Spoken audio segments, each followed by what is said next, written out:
의성 쓰레기산, 고령의 불법 의료 폐기물 창고 등 경북 곳곳이 불법 폐기물로 몸살을 앓고 있습니다. 정부는 불법 폐기물을 연대 처리를 하기 위해 노력하겠다고 밝혔지만 현실적으로 쉽지 않아 보입니다.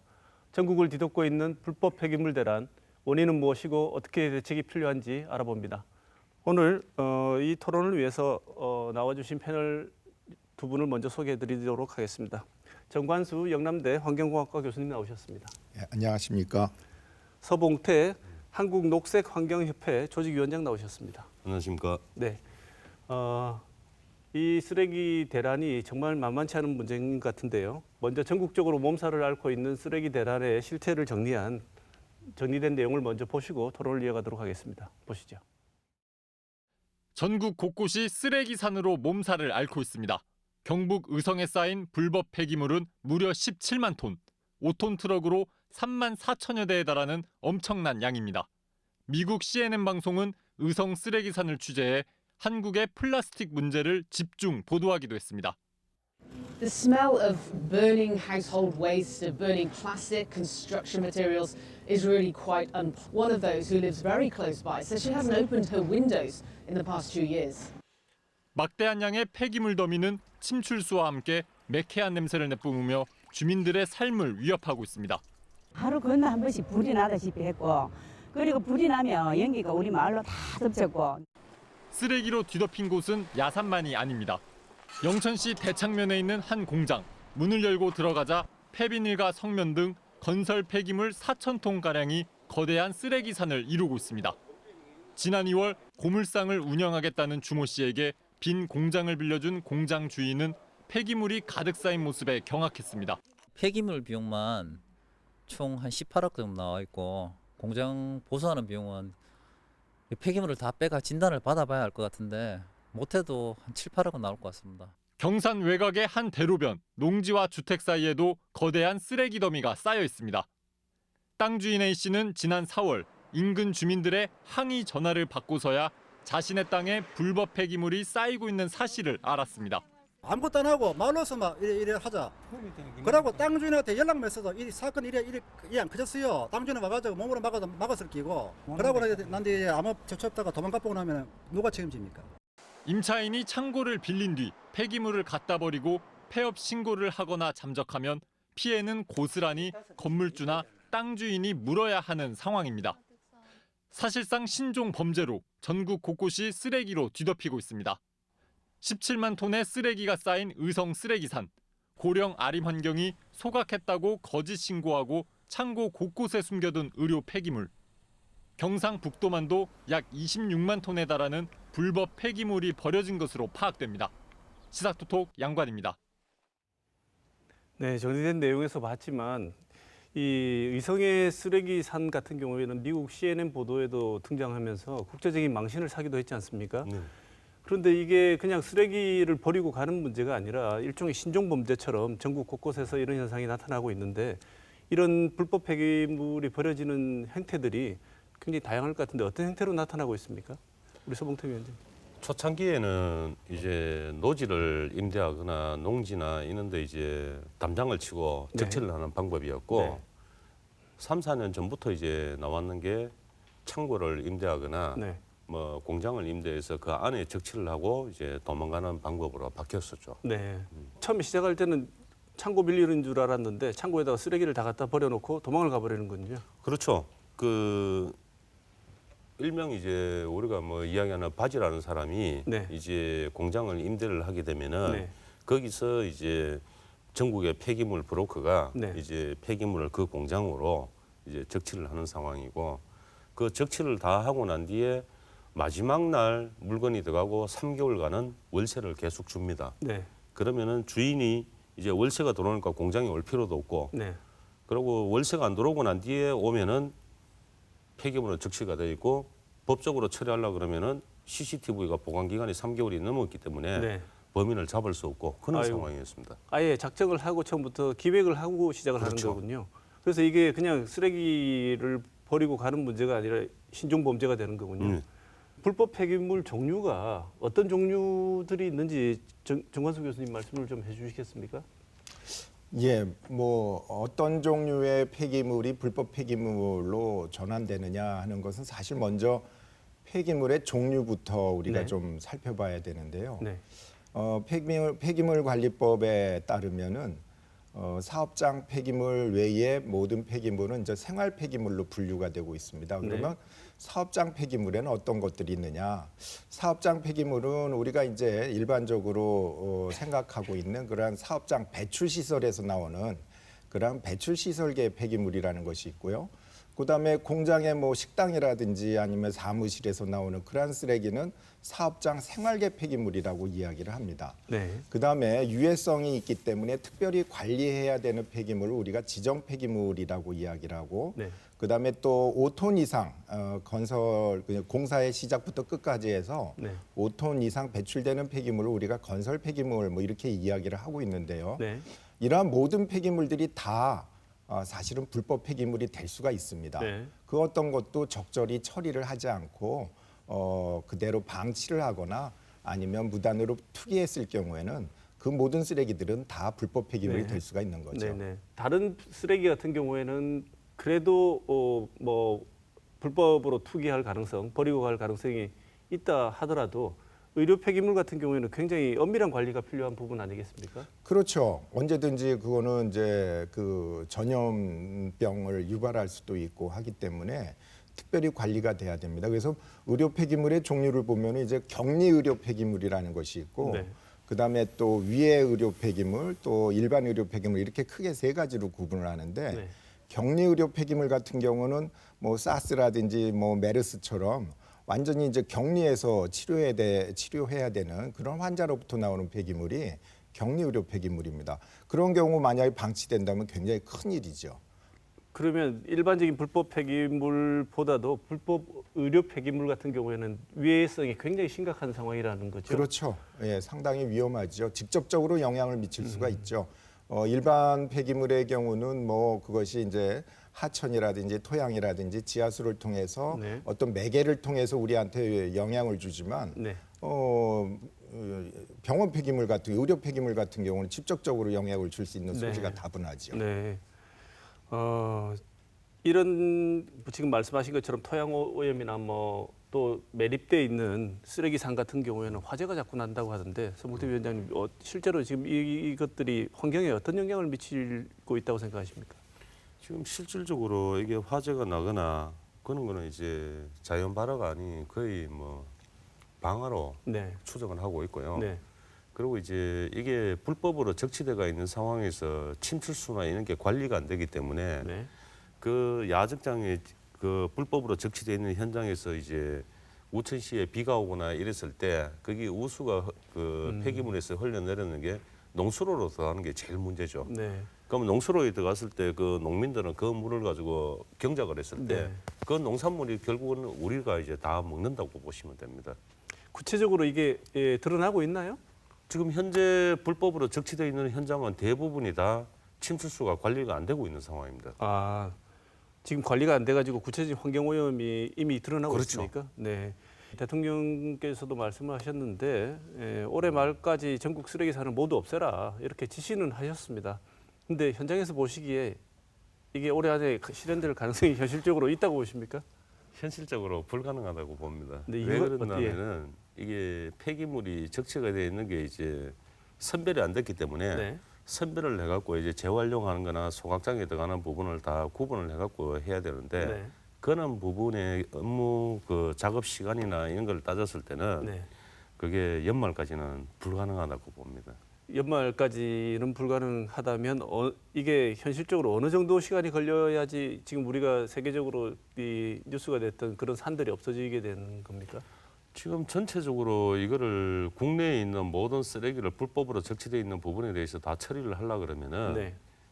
이게 받아주는 데가 지금 한정이 돼가 있으니까 그거를 선별을 해서 순차적으로 들어간다고 봤을 때는 제가 봤을 때는 한 1년 이상 1년 이상 앞으로 걸릴 더 것이다. 걸린다고 봅니다. 네. 참 문제네요. 왜냐하면 기존에 존재하는 쓰레기도 없어야 되고 그렇다고 해서 지금부터 쓰레기가 배출이 안 되는 것도 아니지 않습니까? 그렇죠.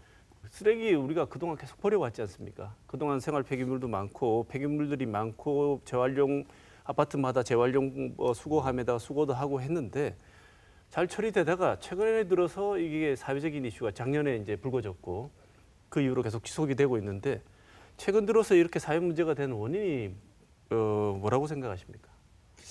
예, 뭐 여러 가지 원인이 있겠지만 사실은 예견된 그러한 이 사태입니다. 이 처리 시스템이 어떤 그 폐기물이 관리되는 과정에서 감독 관리가 쉽지가 않은 문제가 있거든요. 네. 그리고 그것으로 인해서 이렇게 불법으로 이제 폐기물을 방치하거나 불법 처리를 함으로써 얻어지는 이익이 네. 어떤 뭐 벌금이라든지 아니면은 그런 처벌에 비해서 네. 이익이 훨씬 크다는 거죠. 네. 그다음에 또 하나의 문제를 들 수 있는 것이 2018년 1월부터 네. 중국에서 폐기물을 더 이상 수입을 하지를 않습니다. 네.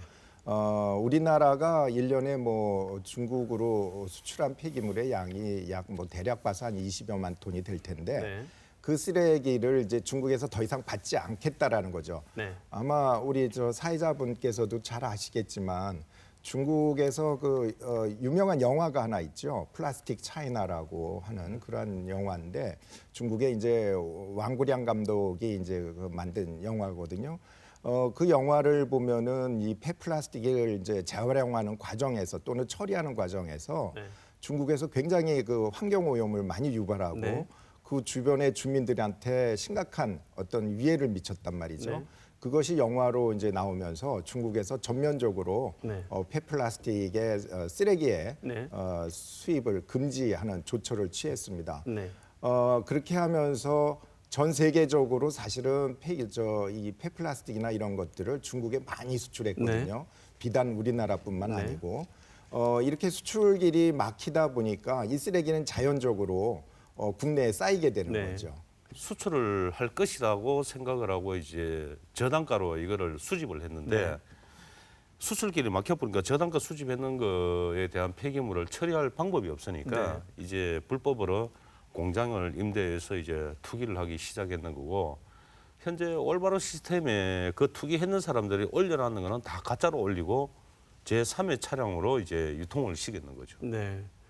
그래서 폐기물 불법 투기 과정에서 이제 전문 브로커들이 이제 있어서 아까 처음에 모두에 말씀하신 것처럼 신종 범죄의 수법을 만들어내면서 이 일이 진행되고 있다고 하는 것 같은데 서 위원장님께서 이제 보시기에 전문 브로커들이 이 움직이는 방식이 있지 않겠습니까? 네. 예, 어떤 방식으로 이 브로커들이 이 일을 진행하는지요? 제가 요번에 이거 영철에 이제 폐기물이 불법 투기되는 네. 거를 이제 담당 주무원하고 조사하면서 밝혔는 내용인데 네. 밑에 이제 피해자가 있고 요 건물 계약자가 있습니다. 네. 요 계약자가 있고 요 계약자를 관리하는 중간 관리자가 있고 네. 중간 관리자 위에 이제 물류 대표가 있고 네. 여기서 위로 올라가면은 전국에 물건을 이제 중개하는 브로커가 두 사람이 있습니다. 네. 이 사람 두 사람이 뭐 영주, 안성, 충주, 군위, 뭐 평창, 춘천 이런 식으로 그 지역에 있는 업체들한테 네. 폐기물을 단가에 뭐 톤당에 13만 원이나 이런 식으로 처리할 때가 있으니까 네. 너가 물량 반출할래. 네. 그런 식으로 하는데 그 중에서 이제 건물을 임대를 하려고 하면 자금을 대야 될 사람이 있으니까 위에 자금주가 또 있습니다. 네. 이런 식으로 조직적으로 이제 해갖고 이거 물건을 사업장 폐기물 압축해라는 거 모아놓는 네. 거를 저단가로 이제 보관하고 있던 네. 거를 정식으로는 처리를 못하니까 네. 이런 이제 투기하는 장소가 나타나면은 전국적으로 우리가 이번에 20톤 보낼게. 네. 나는 뭐 80톤 보낼게. 네. 이런 식으로 조직적으로 움직이고 있습니다. 일종의 거대 조직이군요. 그렇죠.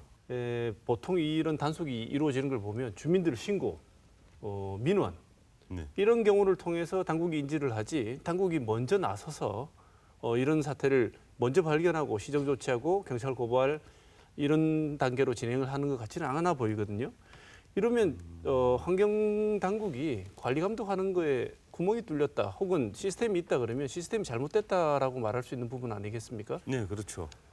지금 현재 단속 공무원들 입장에서는 이제 각 시나 군의 이제 자원순환과나 이런 곳에 이제 단속 공무원이 있습니다. 네. 단속 공무원이 있는데 현장에 민원이 발생되면은 민원 처리도 해야 되고 네. 그러고 이제 단속을 하러 이제 저녁에 또 이 사람들이 저녁에 움직이기 때문에 네. 야간에 잠복을 해야 되는 상황이고 네. 그렇기 때문에 공무원이 인원이 부족해 갖고 네. 현실적으로는 이거 단속이 불가능해요. 네. 사실 저 공감을 일부 합니다. 근데 아무래도 시군에서 이 담당자가 여러 가지 업무를 맡고 네. 있거든요. 네. 뭐 이 업무 하나만 하는 것이 아니고 여러 가지 업무를 맡다 보니까 뭐 일손이 부족한 것도 사실은 인정을 좀 해줘야 될 부분이 있고요. 네.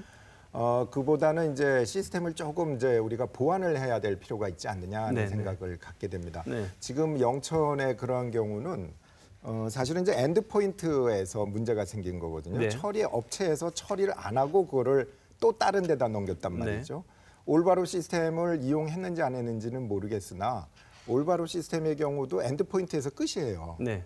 여기에서 우리가 그다음 뭐 이 처리 업체의 입장에서 봤을 때 이것을 그냥 소각했다 해놓고서 그걸 딴 데로 네. 빼돌려 버려도 찾을 방법이 없다는 얘기죠. 매립했다 해놓고서 그냥 올바로 시스템에 올려요. 네. 등록을 합니다. 우리는 오늘 뭐 몇 톤 매립했다라고 등록을 하고 사실은 그거를 매립을 하지 않고 다른 데로 빼돌린단 네. 말이죠. 그럼 매립지를 계속 이용할 수 있다라는 네. 얘기예요. 그러니까 그만큼의 이익이 생기기 때문에 이 지금 이와 같은 그런 그 올바로 시스템 지금 현재의 올바로 시스템으로는 이거를 막을 방법이 없다라는 겁니다. 네. 그래서 이 올바로 시스템에 뭐 여러 가지 문제점이 있지만 배출자가 배출량을 속이는 그런 경우, 네. 그다음에 또 엔드 포인트인 처리업자가 처리했다 놓고서 처리 안 하고 다른 데다가 이렇게 또 빼돌리는 경우, 네. 이런 경우를 보완할 수 있는 시스템이 필요합니다. 그러한 경우는 뭐 일산 시군뿐만 아니라 사실은 이제 공제조합이라는 것도 있고, 네. 뭐 폐기물 처리 공제조합들이 강제성이 있거든요. 없지 않습니까? 그러니까 거기다 조합에 가입하지 않겠다 그러면 억지로 가입시킬 방법은 없지 않습니까? 강제로 해야죠. 강제로. 시스템을 바꿔야죠. 바꿔서? 예, 네. 그다음에 이 올바로 시스템을 그 사람들도 열람할 수 있도록 해줘야 됩니다. 네. 지금 현재 올바로 시스템은 이제 그 관공서, 네. 그 관공서에서 권한을 갖고 배출자가 권한을 갖고, 네. 그다음에 처리자가 권한을 갖는단 말이죠. 네. 그 외에 제3자가 열람할 수 있는 권한이 없단 말이에요. 네. 그러면 이러한 그 공제조합 같은 공제조합은 자기네들이 결국은 처리가 안 된 것들은 자기네들이 이걸 처리를 비용을 부담해야 되는 문제가 있습니다. 네, 그래서 네. 그 사람들에게도 접근 권한을 줘서 그 네. 사람들이 관리 감독을 하는 그러한 기능을 좀 부여할 수 있도록 하는 것이 네. 조금 보완책이 되지 않겠는가 하는 생각을 갖게 네. 됩니다. 교수님 말씀과 그 서 위원장님 말씀을 듣다 보니까 처벌을 감수하고서라도 이런 불법 투기를 하는 걸 보면 아까 말씀하실 때 마지막 엔드 포인트에서 그냥 뭐 빼버려도 모른다. 예. 그게 적발됐을 경우에 받는 처벌이 얼마나 만만하면 겁을 안 내고 이렇게 시도를 하는지 저는 실제 처벌 수위가 굉장히 약한가 보죠. 네. 지금 제가 이번에 이거를 추적을 하면서 느꼈는 게 네. 단속 공무원이 네. 일할 의지가 없다는 거예요. 네. 그게 왜 그러냐면은 기껏 잠복을 해서 잡아놓으면은 네. 전부 다 집행유예 받고 나온다는 거죠. 네. 그리고 법령에는 투기를 했거나 매립을 했을 때 네. 7천만 원 이하 벌금이나 7년 이내의 징역인데 네. 이 사람들이 불법 투기를 해가 10억의 매출을 올리면은 네. 거기에 2억 정도를 이제 변호사 비용으로 선임을 하고 네. 나머지 1억을 이제 부대 경비를 했을 때 7억이라는 수익이 남는데 네. 재판을 하고 나면은 이 사람들이 집행유예나 벌금 받고 나오면은 그냥 나머지 7억이 고스란히 남는 거예요. 그야말로 땅 짓고 하는 장사네요. 그렇죠. 그러면 전국적인 조직을 갖고 있는 사람들 입장에서는 안 할 이유가 없는 사업이네요. 그렇죠. 그러니까 이게 건절이 안 된다고 보죠. 그러면 이걸 이제 없애기 위해서 두 분 다 말씀하신 내용을 종합하면 지금 상태로서는 굉장히 암담하고 올해 안에 이 매립돼 있는 쓰레기 산을 치우는 거에 문제가 아니고 이걸 치우고 나면 더 많은 쓰레기 산이 생길 가능성이 많은데 이 방송 보면 누가 이 사업 안 하고 싶겠습니까? 그냥 하면 되는 장사인데. 예. 그렇죠.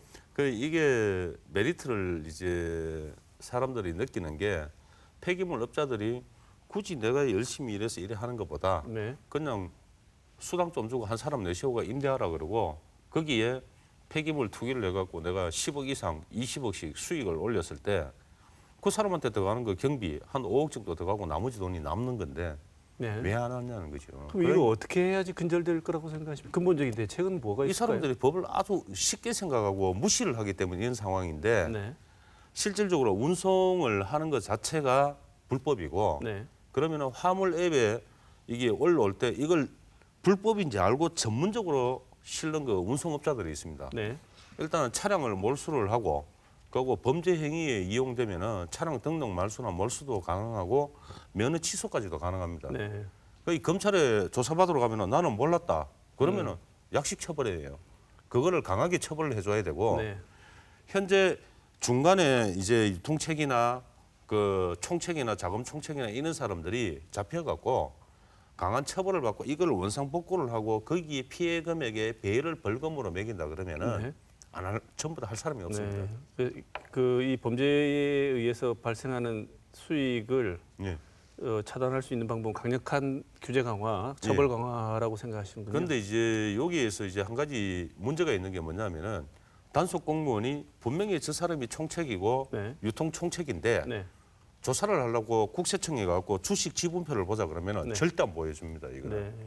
단속 공무원이 갔을 때 공무원끼리는 이게 이제 어느 정도 열람이 가능하게끔 해줘야 네. 되는데 그게 안 되니까 바지 사장이 앉아갖고 법인 대표로 돼 있고 주식 지분은 자금책에 다 가지고 네. 있고 그러니까 이게 단속 자체가 될 수가 없어요. 네. 단속 공무원의 단속할 수 있는 권한도 강화돼야 되겠고 법적으로 많은 부분을 바꿔야 돼서 강화시켜서 하는 방법 이외에는 근본적인 대책이 따로 생길 수가 없다라고 이제 말씀하셨는데 정관수 정 교수님. 저 같은 경우는 이제 뭐 지금 이제 우리 그 서부지방 지부장님 말씀도 참 좋은 의견이시고요. 또 다른 어떤 방안으로서 말이죠. 그 의성 같은 경우는 폐기물을 야적을 했단 말이죠. 네. 그 많은 폐기물을 야적을 했는데 사실은 거기에 따른 그 보증금 있잖아요. 사후이행 보증금, 네. 처리이행 보증금이 허용 보관량에 맞춰져 있어요. 네. 그 폐기물의 종류에 따른 단가에다가 네. 허용 보관량, 네. 그리고 거기에 이제 위해성, 네. 이렇게 세 가지의 인자로 이렇게 그 보증이행금을 내게 돼 있는데 그러면 결국은 허용 보관량이라는 건 창고 사이즈에 딱 따른 거거든요. 네. 그러면 창고 사이즈에 비해서 지금 땅에 저 야적한 것이 엄청나게 양이 많단 말이죠. 네. 근데 이행 보증금은 창고에 가득 찬 것 정도까지만 이렇게 네. 그 이행 보증금이 예치가 돼 있고 네. 그러면 그 비용을 어떻게 할 거냐. 네. 예. 그래서 야적을 아예 금지를 시키는 그런 방안도 네. 좋은 방안이다라고 네. 생각이 됩니다. 네. 야적을 함으로써 야기되는 환경적 문제가 상당히 많거든요. 네. 뭐 비산의 문제라든지 악취 문제라든지 침출의 문제라든지 여러 가지 문제가 유발되기 때문에 네. 야적 자체를 금지시키고 이 보관 창고에 한해서만 이렇게 보관되도록 그 만약에 야적을 했을 경우에 거기에 따른 어떤 그런 강력한 제재 조치가 따라야 된다고 생각을 해요. 네. 지금 이제 법적인 문제가 나와 있지만은 의성 같은 경우도 여러 차례 이제 이 형사 사건으로 이제 소송을 했단 말이죠. 네. 그다음에 이제 영업 정지도 내렸고. 네. 근데 영업 정지를 내리면 이 사람들이 꼭 행정 소송을 해가지고 가처분 신청을 받아요. 그러니까 네. 영업 정지 효력 중지 가처분 네. 신청을 한단 말이죠. 그동안 그리고 또 또 영업을 갖다 계속 보는 거죠. 할 수 네. 있는 거죠. 그래서 그러한 여러 가지 문제점을 봤을 때는 일단 야적을 했을 경우에는 아예 허가 취소를 한다든지 네. 만약에 이제 또 야적을 했을 경우에 거기에 따른 이행 보증금을 크게 더 부과를 한다든지 네. 이러한 식으로 좀 어떤 조치가 있어야 되지 않겠느냐 하는 생각을 네. 하게 됩니다. 이행 보증금 제도도 개선해야 되고 단속할 수 있는 공무원의 공공의 개입성도 강화시켜야 되고. 또 하나의 문제도 네. 있습니다. 올바로 시스템 아까 이제 말씀을 드렸는데 아까도 이제 엔드포인트 얘기를 네. 말씀을 안 드렸는데 지금 이제 영천 문제가 그런 경우인데 엔드포인트가 거기서 그냥 끝나요. 그러니까 그 다음에는 그 쓰레기가 어디 가는지 네, 모릅니다. 그렇죠. 뭐 매립됐는지 네. 소각됐는지 알 수가 없단 말이죠. 네. 그래서 엔드포인트에 거기서 끝날 것이 아니라 그러면 이것이 재활용이 됐으면 어디로 재활용됐느냐. 그 재활용된 프로덕트를 어디에서 받았느냐 하는 것까지도 그것이 입력이 되도록 해줘야 된다라는 거죠. 네. 소각을 했다. 그럼 소각재는 어디다 버렸느냐? 네. 소각재라는 게 그 대부분 이제 어느 정도 추정할 수 있거든요. 네. 그 쓰레기가 뭐 어떤 종류의 쓰레기다. 아 그럼 소각재가 몇 프로가 소각재로 나오겠구나 하는 걸 알 수가 있기 네. 때문에 그 이후에까지 단계까지도 추적이 가능하도록 시스템을 좀 바꿔야 네. 된다라는 생각이 네. 듭니다. 네, 그래서 이제 교수님 말씀하시는 거에 그 이제 조금 보완을 하자면은 올바로 시스템 자체가 지금 배출차하고 반입차하고 올바로 시스템에 차량 넘버를 올리는데 이게 가짜로 올라오고 네.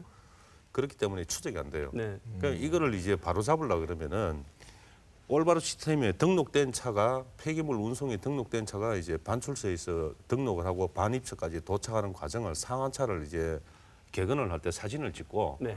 여기에 차량에 한 가지 더 해갖고 이제 위치 추적기를 장착을 해갖고 허가된 네. 차에는 올바로 시스템에서 물건이 움직일 때 네. 위치 추적기로 같이 움직이게끔 네. 그래서 이제 공문이 그걸 보게끔 네.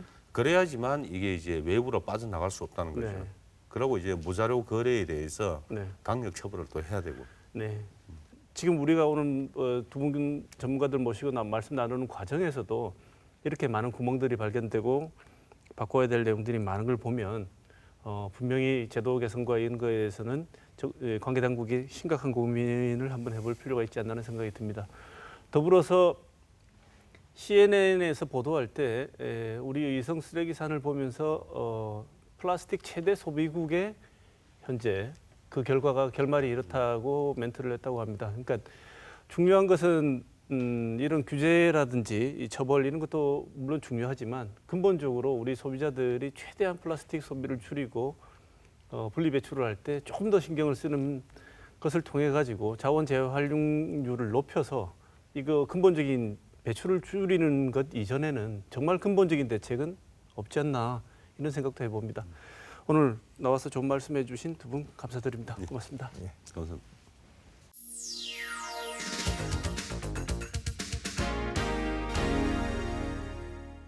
이번 주 제가 선정한 키워드는 호날두와 호구입니다. 지난주 유명 축구 선수 호날두로 인해 여론이 분분했었습니다. 비싼 입장료를 치르고도 경기장에서 그 유명한 선수와 경기 모습을 보지 못해서입니다.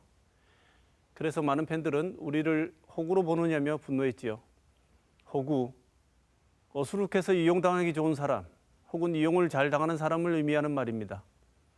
경기 후반전 끝까지 출전하지 않은 호날두에게 화가 난 관중들이 그를 비난하기 위해 라이벌 메시를 외치는 풍경이 펼쳐졌습니다. 이 풍경을 보며 세비는 꼬박꼬박 받으면서 국회에 등장하지 않는 국회의원들, 그들이 떠오른 것은 저 말이 아닐 것 같습니다. 국회라는 경기장에서 열심히 뛰지 않는 국회의원들을 향해 우리 국민들은 다음 선거에서 라이벌 이름을 외칠 것이라고 생각합니다. 호날두 사태에서 우리 국민이 보여준 것처럼 우리 국민은 호구가 아니니까 말입니다. 이번 주 시사톡톡은 여기까지입니다. 감사합니다.